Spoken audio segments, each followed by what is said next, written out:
మాజీ సీఎం చంద్రబాబుపై తీవ్ర స్థాయిలో ఫైర్ అయ్యారు ఎమ్మెల్యే కాటసాని రామిరెడ్డి. ఎవరో ఇచ్చిన స్క్రిప్ట్ను చంద్రబాబు చదవడం సరికాదంటూ మండిపడ్డారు. ఆయన రవ్వలకొండలో అక్రమ మైనింగ్ చేసింది ఎవరో వాస్తవాలు తెలుసుకోవాలంటూ విమర్శించారు.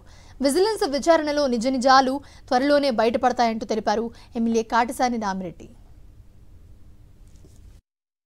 స్వార్థ ప్రయోజనాల కోసం జగన్మోహన్ రెడ్డి గారిని వైఎస్ఆర్ పార్టీని విమర్శించడం జరుగుతూ ఉంది.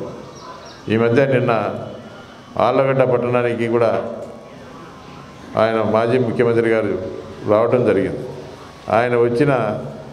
ఆయన ఏం చేస్తాడో చెప్పాలి, ఏ విధంగా ప్రజలకు న్యాయం చేస్తాడో చెప్పాలి, పార్టీ అధికారంలోకి వస్తే ప్రజలకు ఏ విధమైన ప్రయోజనాలు కల్పిస్తారో చెప్పాలి. కానీ ఆ విధంగా చెప్పడం లే, కేవలం అన్ని దొంగ తిరుగుడు మాటలు మాట్లాడుతూ ఉన్నాడు.